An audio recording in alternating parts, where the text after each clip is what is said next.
Few things ignite debate in America quite like guns. They're symbols of freedom, protection, and heritage.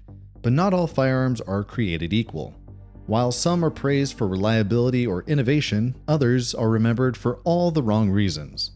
According to a 2023 Pew Research study, about 4 in 10 Americans live in a household with a gun, highlighting just how deeply embedded firearms are in the national identity. Yet even among gun owners, there's a long list of weapons that have earned scorn rather than respect, whether because they jammed when it mattered most or promised more than they could deliver. In this list, we dig into the most hated American guns in history. But before we dive in further, be sure to subscribe, because your support means everything to our new channel. Number 1. The LeMat Grape Shot Revolver. The LeMat Grape Shot Revolver is one of the most unique and intriguing firearms of the American Civil War era. Invented by Dr. Jean Alexander LeMat of New Orleans in the 1850s, this revolver became famous for its unusual dual-barrel design. Unlike standard revolvers of the time, the LeMat featured a 9-shot 42 or 36 caliber cylinder above a secondary smooth-bore 16-gauge shotgun barrel. A pivoting hammer allowed the shooter to switch between the bullet-firing revolver and the buckshot-firing shotgun, making it a versatile tool for Confederate officers in close-quarters combat. Despite its innovation, the LeMat was plagued by practical issues. It was bulky, weighing over 3 pounds, and reloading was a tedious and slow process, particularly in the heat of battle. This sentiment is echoed by modern users as well. One Reddit user also remarked, "I liked it for a time, but I hated the reload speed," capturing the common frustration with the revolver's slow and cumbersome reloading mechanism. Overall, the LeMat is perfect if your enemies were polite enough to wait 5 minutes in between shots. Number 2. Zip 22. The USFA Zip 22 is widely regarded as one of the most disappointing and reviled firearms ever released in the American market. Manufactured by the United States Firearms Manufacturing Company in the early 2010s, the Zip 22 was initially hyped as an affordable, modular, and futuristic-looking .22 LR pistol. What owners got instead was a deeply flawed firearm plagued with safety concerns, mechanical failures, and an overall baffling design. At first glance, the Zip 22 looked like something out of a sci-fi movie. A compact, boxy polymer handgun with an unconventional layout and the promise of customization. It was priced cheaply, marketed as ideal for plinking, survival kits, or as a backup weapon. However, it quickly earned a terrible reputation upon its release. Functionality was its Achilles heel. The Zip 22 had a notoriously unreliable feeding system, constantly jamming or failing to cycle properly. Misfeeds, stovepipes, and failure to eject were common complaints. Even experienced shooters reported having to manually clear malfunctions after nearly every shot. Worse still, its charging mechanism, a small bolt handle near the muzzle, posed a serious safety hazard, putting the user's hand dangerously close to the barrel when chambering a round. Reloading wasn't user-friendly either. The gun required Ruger 1022 magazines, which stuck awkwardly out the front and made handling feel clumsy. Its non-traditional grip angle and lack of ergonomics led to uncomfortable and unstable shooting experiences.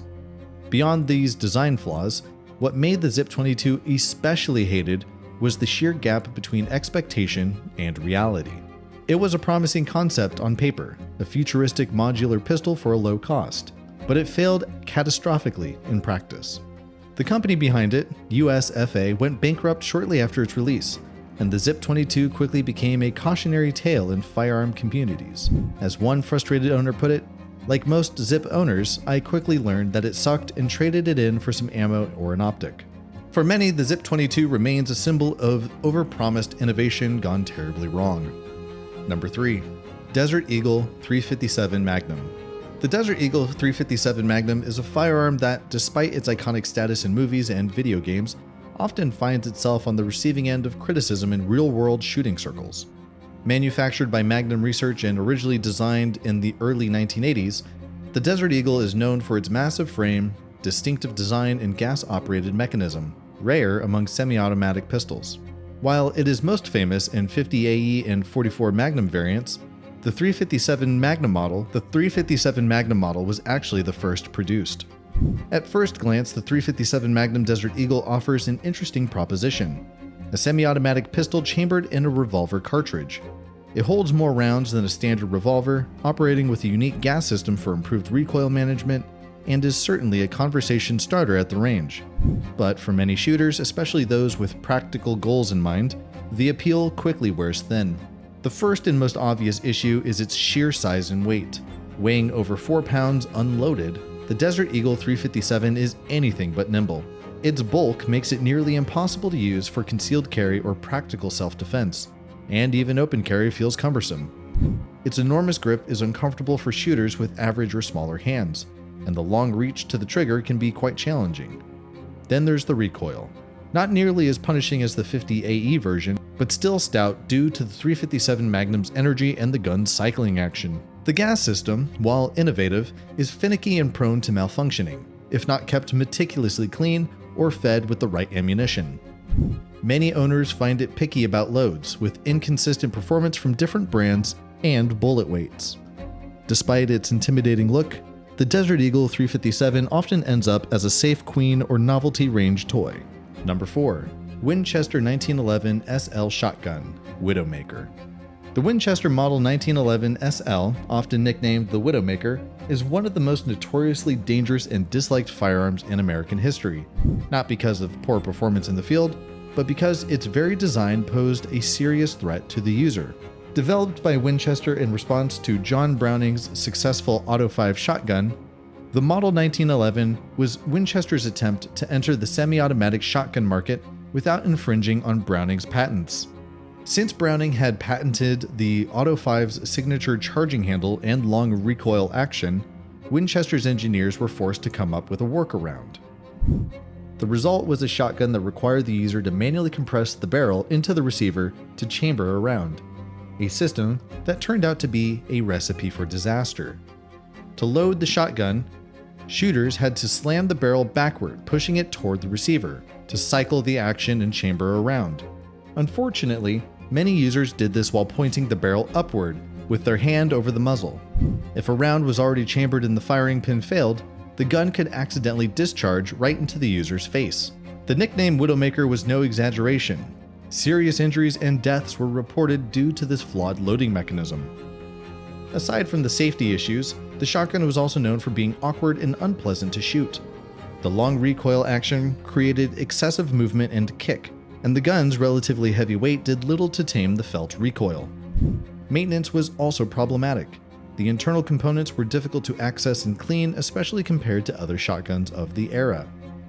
While the Winchester 1911 SL might have good intentions to compete with Browning's innovations and offer a semi-auto alternative, it ultimately became a cautionary tale. Poor engineering and workarounds led to one of the most hated and feared guns ever sold to the American public. Number 5. Colt AR-15. The Colt AR-15 is arguably the most polarizing firearm in American history, both revered and reviled depending on whom you ask. Developed in the late 1950s by Eugene Stoner, and eventually sold to Colt for military and civilian production, the AR-15 platform has since become a cultural lightning rod, described by many as America's most loved and most hated gun.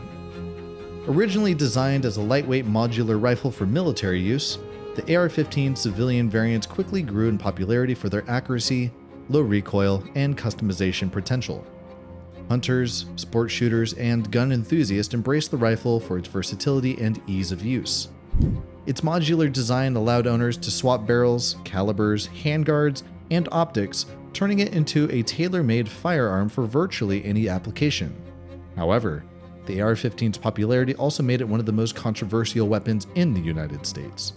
Its use in several high-profile mass shootings has cemented its place in the gun control debate, where it's often characterized by opponents as a weapon of war. While technically not a military rifle, the civilian AR-15s are semi-automatic, not fully automatic like their military counterparts, the M16. Its appearance and capabilities have also led to widespread public misunderstanding and fear. Critics argue that its high-capacity magazines and rapid rate of fire make it excessively dangerous for civilian ownership. Supporters, on the other hand, defend it as a symbol of the Second Amendment rights and personal freedom. This stark divide has made the AR-15 a frequent target for proposed legislation, with some states enacting strict bans and others embracing it as a staple of gun culture. From a technical standpoint, the AR-15 is a reliable and effective rifle when properly maintained. It's accurate, lightweight, and suitable for everything from home defense to competitive shooting. But no amount of technical merit can overshadow the emotional and political weight it carries. Love them or hate them, these firearms didn't just misfire on the range, they missed the mark in history. If you enjoyed the video, be sure to leave a like and subscribe, as it does help our channel out tremendously. Have you ever shot any of these guns on this list? Are there any guns we might have missed on this list? Be sure to let us know in the comments below. And as always, thank you for watching.